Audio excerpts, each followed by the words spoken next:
Okay, नमस्कार। जैसे कि आप देख रहे हैं राष्ट्रीय जयशु मानव सेवा और प्रभु में आप सबका भाई आशीष राजकुमार। जैसे कि मैं गुजरात की धरती से बोल रहा हूँ। समाचार के ऊपर समाचार लगातार आजकल तो कौन से आ रहे हैं ज्यादातर मालूम आपको? चुनाव के समाचार, किसने क्या बोला, किसने कितना वोट दिया, किसने क्या किया क्या नहीं किया, लाखों और हजारों में है ना जनसंख्या उनके दर्शक बनते चले जा रहे हैं। बहुत ही अच्छी बात है। तो आइए हम कुछ और बातें देख लेते हैं। संसार का चुनाव तो होता ही रहेगा, बल्कि आत्मा का चुनाव हो रहा है क्या? किसे वोट दे रहे हैं, किसे मतदान दे रहे हैं, यानी कि परमेश्वर के लिए कौन सा मन तैयार हो रहा है, हम देखने जा रहे हैं। उससे पहले हम कुछ आपके सामने कुछ कदमों की बातें करेंगे। जैसे कि आपको लगातार हमारे वीडियो मद्देनजर आ रहे हैं और कुछ लोगों को जलन भी होता होगा, कोई बात नहीं, हम आपसे प्रेम करते हैं। इसके खातिर कुछ न कुछ आपको हम बोलते ही रहते हैं, क्योंकि जो भी व्यक्ति आपसे प्रेम करता है वो व्यक्ति जरूर आपकी गलतियां सुधारने के लिए कोशिश करेगा और आपको सही मार्गदर्शन में लाने के लिए कोशिश भी करेगा। हम आने वाले दिनों में सभी मसीह भाइयों बहनों को एकता बनाने की कुछ बातें फरमाएंगे और समझाएंगे और कुछ मदद भी होगा, ऐसी बातें भी हम करेंगे लोगों के लिए। उससे पहले हम आपसे बातचीत करना चाहेंगे। क्या आपने भलाई करना सीखा है? क्या आपने भले परमेश्वर को पहचाना है? मेरे तमाम भाइयों बहनों, परमेश्वर को लोग हजारों और लाखों करोड़ों देवी देवताओं में ढूंढ रहे हैं और दौड़े चले जा रहे हैं, नंगे पैर जा रहे हैं, बिना जूते और बिना चप्पल से चलते चले जा रहे हैं, कोसों और कई किलोमीटर तक चलते चले जा रहे हैं। क्यों? परमेश्वर का दर्शन करने के लिए, कुछ भला बनने के लिए, कुछ भलाई प्राप्त करने के लिए, कुछ आशीषें और बरकतें पाने के लिए दौड़े चले जाते हैं। मेरे तमाम भाइयों बहनों, क्या आपने कभी परमेश्वर का गुण अपनाने के लिए कोशिश किया? हेलो, जो कोई व्यक्ति भलाई करता है और भलाई यानी कि भलाई करना जानता है और भलाई नहीं करता है, वह महापाप है। मैं आपके सामने वचन भी रखूंगा। आपको लगता होगा कि आशीष ऐसे ही बकवास करते चले जाते हैं। बीते हुए दिनों में कुछ वीडियो के अंदर कुछ लोगों ने कमेंट लिखा था कि आशीष जो है जनता को बिगाड़ने के लिए आ चुके हैं या फिर बकवास करने के लिए आ चुके हैं, ऐसा कहकर बदनाम करने के लिए कोशिश किया है। देखो, आप मेरा आदर करो या फिर मेरी बदनामी करो, मुझे कोई परवाह नहीं है। मैं आदर ढूंढने के लिए भी नहीं आया। समझ आता कि नहीं आता? आखिर मसीह के पीछे चलने वाले लोग है ना, बदनाम होते जरूर है लेकिन जीतते भी जरूर है। मेरे तमाम भाइयों बहनों, लोग झूठ बोल बोल कर आपको बदनाम करेंगे, आपको नीचा गिराएंगे, कोई बात नहीं, लेकिन हम जो भी बोलेंगे, जिसकी भी गलती है उसको हम झूठ नहीं बोलते और ना ही उसकी बदनामी करते, बल्कि जो है सच है वही सामने लाकर बताते हैं कि वो अच्छा कर रहा है तो अच्छा बोलेंगे, अगर बुरा कर रहा है तो उसे बुरा ही बोलेंगे। सुधरने और समझने के लिए बातें करेंगे तो उसके लिए हम सैल्यूट करेंगे और वेलकम भी करेंगे। आइए देखना चाहेंगे याकूब की पत्री, उसका 4 अध्याय, उसका 17 वचन में हम देखने जा रहे हैं। इसलिए जो कोई भलाई करना जानता है और नहीं करता, उसके लिए यह पाप है। समझ में आता है कि नहीं आता? भलाई करना जानता है और नहीं करता है, यह पाप है। भलाई की बातों में बहुत सी बातें आ जाती, मैं कुछ बातें आपको समझाना चाहूंगा। हो सकता है किसी को आपने मिला दिया हो, वो भी एक भलाई है। किसी ने झगड़ा किया हो या फिर उसमें आपने सुधार कर दिया हो, यह भी भला काम है। सुधारा करना कोई गलत नहीं है, बिगाड़ना गलत है ना? अगर क्या बोलना चाहिए? आपका किसी ने बुरा किया है तो उसे माफ करना है और उसे फिर से अपने संगति में ले लेना है, वो भला है। मेरे यारों, मेरे तमाम भाइयों बहनों, समझ में आता है कि नहीं आता? अगर आपके पास कुछ आमदनी है और सामने वाले को जरूरत है और आप नहीं दे रहे हैं, नहीं मदद कर रहे हैं, नहीं भलाई कर रहे हैं, तो वो पाप है। वो बाइबल में लिखा गया है।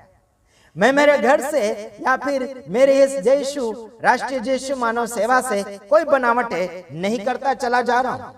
काफी लोग हमारे सच्चाई बोलने के कारण भागते चले जाते हैं। अपने कानों की खुजली के कारण खुजली मिटाने के लिए कुछ नरम नरम बोलने वाले और मीठा मीठा बोलने वाले सेवक सेविका को अपना गुरु बना लेंगे, लेकिन जो कानों में खुजलियां ला देगा या फिर कानों में क्या बोलना चाहिए कि कचाट जैसा क्या बोलना चाहिए कि नहीं सहन होए जैसी बातें बोलेंगे, तो भागते चले जाएंगे। हेलो, ध्यान से सुनिएगा मेरे तमाम भाइयों बहनों। आप एक दूसरों को प्रेम भाव से नहीं बोलते हैं, वो भी एक तो पाप है, वो भी एक गुनाह है, वो भी एक गलत है। अपने मुंह से अच्छा बोलना है, अच्छा करना है। हालांकि आपको समय के अनुसार कुछ ऐसा भी बोलना पड़ेगा कि मजबूरन आपको किसी व्यक्ति को चेक करने के लिए ऐसे शब्द इस्तेमाल करना पड़ेगा। शायद आपको बोलना नहीं चाहिए, लेकिन बोलना भी पड़ेगा। हेलो, समझ में आता है क्या? बाजार में से अलग अलग प्रकार की सब्जियां आप खरीद के लाते हैं, कचरों के साथ भी लाते हैं। प्याज के साथ पूरा साफ सुथरा नहीं आता है। आप प्याज का कचरा भी खरीद कर ले आते हैं, लेकिन घर में लाने से उसे छांटते हैं और कचरा फेंक देते हैं। आप ये नहीं कहते हैं कि दाम दिया गया प्याज है, कांदा, कांदा जिसको बोलते हैं कांदा है ना, और उसका कचरा आप खा नहीं लेते, लेकिन उसे फेंक दिया करते हैं। लेकिन खरीदा जरूर आपने कचरे को भी साथ में। कोई भी सब्जी आप लाते हैं, उसका जरूर आप कचरा निकालते हैं और उसे सब्जी के साथ घोल नहीं खाते हैं, लेकिन उसे अलग कर देते और फेंक देते और उसे कचरे कूड़े में फेंक देते हैं, ताकि वो यानी कि वो किसी काम का नहीं है। इसलिए मैं आपको कहना चाहता हूं मेरे यार, सही और झूठ को परखने के लिए ऐसा आपको चतुर और होशियार बनना होगा। कबूतर के नाई चतुर यानी कि भोला और सांप के नाई चतुर बनना होगा। सांप एक चतुर सांप होता है, वो भागता भी और डसता भी है। समझ में आता है कि नहीं आता? कबूतर भोला जरूर है, लेकिन बहुत कुछ वो भोलेपन में हासिल कर सकता है। हेलो, समझ में आता है?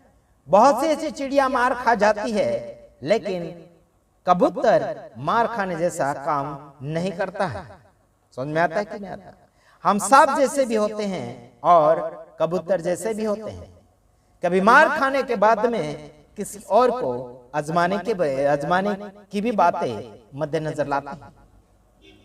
बीते हुए दिनों में जैसे कि हमने मार खाया, मार खाने के कारण कई सेवक सेविका को हमने आजमा लिया है, कई रेवरेंड बिशप को हमने परख लिया है और जान चुके हैं कि उनमें मसीह नहीं है और शैतान कब्जा करके उन्हें डुप्लीकेट सेवक सेविका और रेवरेंड बिशप बनाकर वो शैतान राज्य कर रहा है। मैं आपको बताना चाहता हूं, काफी ऐसे सेवक सेविका है जो प्रभु का रूप धारण कर रहे हैं और प्रभु का वचन बोलकर प्रभु के बेटे बेटियां, उनके दास दासी दर्शाने के लिए काफी कोशिश की जा रही है, लेकिन परखने में हम माहिर बनते चले जा रहे हैं। और हमने कहा भी, अगर आपको परमेश्वर के वचनों का नॉलेज होगा तो आइए हम डिबेट करते हैं, आइए बैठते हैं, आइए बातचीत करते हैं। लेकिन किसी के अंदर भी हिम्मत नहीं रही मेरे तमाम भाइयों बहनों। समझ में आता कि नहीं आता? कहीं भी जाते हैं, मुझे बुलाते हैं या फिर मेरी बातें कुछ ऐसी होती है जिसमें कोई कड़वा जैसे, तो गुंडा लेकर आते हैं मेरे साथ बातचीत करने के लिए और हम तो अकेले जाते हैं। मेरे तमाम भाइयों बहनों, डर उन्हीं को लगेगा जिनमें आत्मा नहीं है। डर उन्हीं को लगेगा कि जिसने भलाई करना नहीं सीखा। डर उन्हीं को लगेगा कि जिसने सुधारना नहीं सीखा। डर उन्हीं को लगेगा कि जिसने माफ करना नहीं सीखा। डर उन्हीं को लगेगा कि अपना बनाना नहीं सीखा। हेलो, यहां लिखा है याकूब उसका 4:17 में, इसलिए जो कोई भलाई करना जानता है और भलाई नहीं करता उसके लिए यह पाप है। सभी मसीह भाइयों बहनों को मैं जागरूक करना चाहूंगा, समझ लीजिए जो व्यक्ति झूठ बोलता है उसके लिए हम कैसे भलाई कर सकते हैं। सुनिए, अगर वो झूठ बार बार बोल रहा है, बार बार बोल रहा है, हर महीने बोल रहा है, हर बार बोल रहा है, तो उसका हम कैसे भलाई कर पाएंगे। मेरे यारों, भलाई प्राप्त करने वाले व्यक्ति को आप देखिए, वो सच बोलता है और कभी बोलकर झूठ नहीं, यानी कि झूठ को नहीं स्वीकारता, यानी कि वादा करके कभी भी नकारता नहीं है। मेरे यारों, आइए देखते हैं, जहां पर लागू होना चाहिए वहां पर वो बात करना चाहिए। तो मेरे तमाम भाइयों और बहनों, प्रभु आप सबको आशीष करे। और आप भलाई करना जानते हो और भलाई नहीं कर रहे तो पाप है, गुनाह है। मेरे तमाम भाइयों बहनों, मैंने कई लोगों को बोला कि हम पैसा नहीं चाहते आपसे, बल्कि आपसे प्रेम और मोहब्बत चाहते हैं। कभी हमसे फोन करके कुछ बातें करी, हाँ जी, कभी किसी को हेल्प करने की बातें करी, राष्ट्रीय जय यीशु मानव सेवा में हम इतना दान डोनेशन देंगे और गरीब गुरबा को मदद करो, कभी किसी ने कहा? नहीं कहा। मेरे यारों, हमने जो मन में ठान रखा वो आपके मन में नहीं है। आपने जगत का पेट भरने के लिए कोशिश की, हमने स्वर्ग से जो आत्मा आई है, इंसानों के अंदर जो आत्मा छाया हुआ है, उसको बचाने के लिए और उसको भरने के लिए हमने मार्गदर्शन तैयार किया है। वही इरादा आपके और मेरे जीवन में होना चाहिए।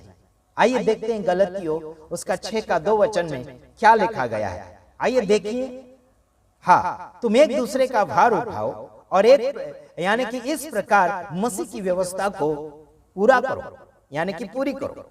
एक दूसरे का भार उठाना चाहिए, समझना चाहिए वो कौन सी कंडीशन में, कौन से बोझ में दबा है, उसका बोझ हल्का कीजिए। कोई पाप में दबा, कोई गुनाह में दबा, कोई और प्रकार के अपराधों में और प्रकार के बोझ में दबा हुआ है, उसे आप हल्का कीजिए और जानिए मेरे तमाम भाइयों, और उसे बोझ के अंदर मत दबाइए। समझ में आता है कि नहीं आता? हम कई लोगों का कर्जा माफ किया, कई लोगों का कर्जा हमने भुगता, फिर भी वो लोग हमारे ऊपर बोझ डालते चले जा रहे। कुछ कई लोगों को हमने मदद किया है, कई लोगों को उधार दिलवाए किसी और से, वो वापस नहीं लौटा रहे, तो ये हमारे ऊपर बोझ डाल रहे हैं। यार ऐसा बिल्कुल मत कीजिए। हम कितना का आपका बोझ उठाएंगे? जब तक उठाना होगा तब तक उठाते रहेंगे, लेकिन जानबूझकर मत कीजिए मेरे तमाम भाइयों बहनों। समझ में आता है कि नहीं आता? एक दूसरे का बोझ उठाना सीखो। हम आपका उठाएंगे, आप हमारा उठाइए, प्रभु और सबका उठाएगा। लेकिन आज एक दूसरे को समझना चाहिए, एक दूसरे की बातों को मद्देनजर रखते हुए निष्कर्ष निकालना चाहिए, बल्कि ऐसा नहीं हो रहा है। झुकाते जा रहे, झुकाते जा रहे, जो वजन उठा रहा है उसी के ऊपर बोझ डालते चले जा रहे। मेरे तमाम भाइयों बहनों, समझिए, सुधरिए और आगे की ओर बढ़िए। और झूठ बोलना आज तो नंबर 1 दौड़ रहा है मसीह समाज के अंदर। झूठ सबसे ज्यादा है। कौन सही बोल रहा है? अगर कोई सही बोलता है तो आप मुझे कॉल कीजिए, जो सही बोलने वाला व्यक्ति। मैं आपका 10 दिन तक परीक्षा लूंगा, आपको चेक करूंगा, आपको आजमाऊंगा। समझ में आता है कि नहीं आता? फिर जाके 11वें दिन बताऊंगा असली है या फिर नकली है, झूठा है या फिर सच्चा है। मेरे यार, ये परमेश्वर की संगति दगाबाजी नहीं है। ये परमेश्वर के साथ चलना, परमेश्वर के वचन का प्रचार करना, ये आराधना करना, भक्ति करना, ये दिखावट नहीं होना चाहिए। और ये हो रहा है। ऐसों से हम बिल्कुल ये कहना चाहते हैं, प्रभु आपसे प्यार करते हैं, लेकिन आपको आपका विचार और इरादा बदल कर आगे की ओर बढ़ना होगा। मैं आशा करता हूं कि आप बड़े ध्यान से इस वीडियो को सुना है और सुनते भी रहेंगे और आगे भी सुनेंगे। लगातार इस चैनल के अंदर आप जुड़ते जाइए, अपने दोस्तों यारों तक वीडियो पहुंचाइए और आप चुप ना रहिए। जितने आप चुप रहेंगे उतने आप जितना भी आपने पाया है वो खोते चले जाओ। जो भरा है आपके अंदर वो निकालिए और पब्लिक को बताइए। अच्छा भरा है तो भी बताइए, बुरा क्या है वो भी बताइए, क्या क्या आपके अंदर है सब बताइए। लोग जिसे फॉलो करना होगा उसे फॉलो करेंगे, लेकिन हम सच बोलेंगे और सच का साथ देंगे। कभी भी हम झूठ का सहारा लेकर बचना भी नहीं चाहेंगे और किसी को बचाना भी नहीं चाहेंगे, क्योंकि प्रभु सच है। उसने सच्चाई का मार्ग बताया, उसने सही बोलना सिखाया, उसने सही करना सिखाया। हम वही करेंगे। चाहे किसी को डांटना होगा, बोलना होगा, दोष लगाना होगा, लगाएंगे। दोषी है उसको दोषी बोलेंगे, निर्दोष है उसे निर्दोष बोलेंगे। हम संसार में इज्जत पाने के लिए नहीं आए, हम संसार में नाम शोहरत कमाने नहीं आए, बल्कि हम परमेश्वर के नाम में लोगों को बचाने आए, लोगों को उद्धार दिलाने आए, लोगों को सही मार्गदर्शन देने आए, लोगों को झूठ से, पाप से बाहर निकालने के लिए आए। मैं आशा करता हूं कि आप समझ रहे हैं। समझने में देरी ना करें, वरना धोखा खाते चले जाओगे, है ना। दूसरे को आपने ठोकर दिया है, एक दिन आपको भी ठोकर खाना पड़ेगा, इतना याद रखना। दूसरों को आपने दुख दिया है, एक दिन आपको भी दुखी होना पड़ेगा। दूसरों को आपने रुलाया है, एक दिन आपको भी रोना पड़ेगा। मेरे यार, दूसरों के साथ आपने बुरा भला किया है, एक दिन आपके साथ भी होगा, तब क्या करोगे मेरे यार। वो समय आने से पहले पश्चाताप कर लीजिएगा जिसके साथ आपकी बातें बिगड़ी है, जिसके साथ आपने गलत किया है, जिसको आपने धोखा दिया है, जिसको आपने गलत समझा है, उससे समझौता कर लीजिएगा, उससे व्यवहार बना लीजिएगा। अच्छा, आपका रास्ता सभी के साथ क्लियर बना लीजिएगा, फिर परमेश्वर के साथ भेंट कीजिएगा। कितना मजा आता है, मजा आता है। दुश्मन को माफ करके देखो कितना मजा आता है, भलाई करके देखो कितना आनंद मिलता है मेरे यार। ये आपको सोचना चाहिए और आप सोचते नहीं। दिमाग को तेजी 4GB 5GB के समान दौड़ा रहे हैं। थोड़ा स्लो में जाइए, धीमे जाइए, पर अच्छा जाइए, सफर अच्छा कटेगा। ठीक है, तो अगले वीडियो में हम पधारेंगे और हम आपसे रिहाई लेना चाहते हैं।